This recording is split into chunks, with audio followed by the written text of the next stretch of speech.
Cedar Point has finally announced the long-awaited Top Thrill Dragster remake this past week. And to be frankly honest, enthusiasts all over the planet are groaning at how bad this coaster is. The king of remaking coasters has failed. This will not be the next Steel Vengeance, according to everyone else. At least they failed enough to have Cedar Point fanboys mad at this edition. Now that is pretty funny. Now I'm here going to tell you to stop hating on this coaster, and it may be better than it actually looks. I will go through every point of criticism that people have made, including complaints about the terrible name, and either refute or corroborate with these claims and give my overall thoughts on this coaster. I just want to mention I have not ridden the original Top Thrill Dragster, but I do have somewhat of a reference point with King Decon's Superman Escape from Krypton, so I will be talking about these two coasters in this video. Okay, now that we got the intro out of the way, let's just talk about what Top Thrill Dragster is being recreated into. The new coaster is called Top Thrill 2. We'll talk about the name later, but to put it bluntly, it's kinda mid. The actual coaster is by Zamperla, which is a big surprise. Of course we knew this thanks to ElToroRyan, but it still is a very questionable decision. I don't trust Zamperla with this coaster. All their extreme coasters kind of suck. Even the Thunderbolt model is still questionable. However, I did make a full video on why Zamperla is going to be a good manufacturer, so maybe I should cut them some slack. For physical changes to the coaster, the launch track is being retrofitted with LSMs, which does not come too much as a surprise. LSMs are extremely reliable and are very capable of pulling off some fast launches. However, this will not be just an LSM launch. Cedar Point and Zamperla are putting together a 3-pass multi-launch, shuttle launch, swing launch type of thing. This is mainly where most people's complaints stem from, but we will talk about this in a second. As for other changes, there will be new trains. Some people have complaints about the new trains, but I think they are perfectly fine. There are Zamperla's new trains that look to be a mix of an Intamin Blitz and the old Dragster trains. In my opinion, they look really cool. The front of the train looks like the old Dragster and everything else seems very functional. Another thing about that separated Dragster from King Deca was the lap bar trains, and now I never got to experience them. I think the Zamperla trains will give just as much exposure. They still have lap bars, no vest restraints or anything, so I do not think this was a valid complaint people can have. Also, Zamperla's trains have super open floors. They're kind of like mock trains in that way. You can stick your leg out to the side and it will be out in the air. So I honestly think the trains will be super exposed and better than OG Dragster trains, but take that with a huge grain of salt. Also, the coaster is getting repainted. The track will still have the red and white, but the supports are all a shade of gray now, which is neither good or bad really. Now that we know what this new addition is, let's go down the long list of complaints that everyone has had with this coaster. Let's talk about the first complaint, which is the super low launch speed. Now, the super low launch speed is a very valid complaint, and one that I will definitely support. The first launch is super weak. It only gets to a speed of 74 miles per hour, which is nothing like creating that super intense launch that Dragster had before.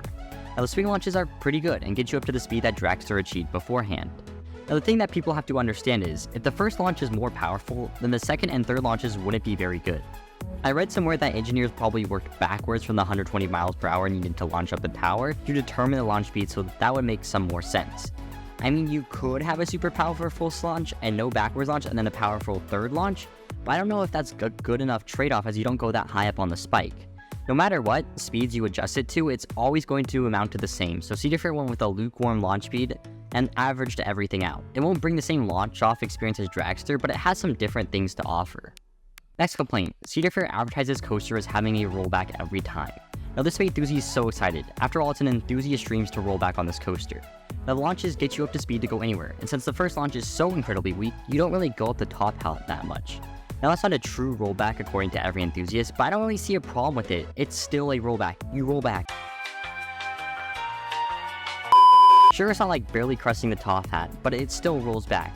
And to the GP, this is perfectly fine. I honestly don't see a problem with this, and while it may not be as cool as shooting up the entire top hat, it makes a lot of sense from a park's perspective. Okay, next complaint, the vertical spike. You don't go all the way up it, but again, this has to do with the launch speed. If you climbed up the vertical spike entirely, then the third launch would add nothing to the ride. And is that a trade-off that the park would take? I don't know. You still get the same weightlessness feeling. It's not amazing. I've been on Superman, which has the biggest spike before Dragster, and that wasn't really cool at all. So that's the majority of the complaints. Now let's talk about the name. Of course, Top Thrill 2 does not sound like the most enticing name ever. It's probably going to continue to be made fun of a lot. Now I have a few comments about the name. For one, yes, it's not a good name. The enthusiast community is right. It's kind of lame. But we have seen coasters do this before. X2 and Review and Flyer 2 are good examples. However, Top Thrill 2 does not have the same ring to it as X2. Therefore, it's lame and a bad name. But here's where I'm going to go back to Cedar Fair for a bit. Brand naming is really important. When people call the roller coaster Top Thrill Dragster, the new roller coaster has to carry some of that name with it. I mean, you look at Twitter, you can't just name a company to X because you feel like it. Hell no, to the no, no, no, hell to the no. it will lose familiarity and attraction. So I understand Cedar Fair sticking with the Top Thrill part as they keep the brand name, but I would much rather have them keep the name Dragster than Top Thrill. But whatever, Top Thrill 2, it's a cringe name, but it works just fine. Now, one last complaint is low capacity, and this is the most valid complaint of them all because, well, this coaster has low capacity.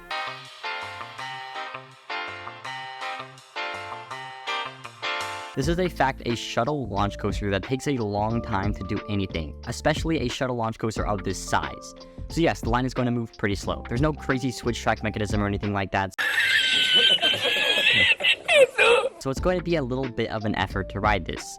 That said, this coaster will be much easier to ride because of its reliability. Dragster used to always be broken and closed, and I would take a coaster with a lower capacity that is open over one that is always broken. Now, what are my overall thoughts on this coaster? Well, I think we all need to give Cedar Fair some credit for what they did. Sure, they did take the most bare minimum approach to the remake, but I don't think it's entirely bad. I do agree that Cedar Fair probably would have been better off just replacing the launch track with LSMs. I'm almost certain LSMs can get enough speed to go over the top hat. Red Force is 111 miles per hour, so the extra 9 miles per hour is very doable, especially because that technology was a couple of years ago. With just an LSM replacement, that would be the bare minimum. At least they're trying to show that they care about the ride by giving it somewhat of a refresh. But that doesn't change that they did the bare minimum. They aren't turning Top Thrill Dragster into a world-class coaster. It will remain a more niche ride with the likes of King Deca and Red Force. They chose the spike height to beat out Superman, and now they can advertise it as the tallest spike in the world. Now, just because they did the bare minimum doesn't mean it will be bad. I honestly think the new coaster will be on the same level as Dragster or slightly better. I feel like the exposed trains will add a lot more than you think, and the rollbacks will be pretty fun. The announcement was kinda lame because we thought we were getting something amazing, but honestly, just be happy that they are not tearing down the coaster, because that was a serious possibility. The one thing I am worried about is that this is Zamperla. We all know Zamperla's terrible reputation. This thing could always be broken all the time, or it could be the best thing ever. It would be really funny if the backwards spike becomes really rough while the top hat is perfectly smooth, but only time will really tell. I think this is going to be a good and reliable addition to Cedar Point, the reliable part being the big thing. So please, stop hating on Dragster and give it a chance. Oh wait, sorry, it's called Top Thrill 2 now. That's all for today's video, guys. As always, make sure to like and subscribe. I'll see you in the next one. Have a great rest of your day. Goodbye.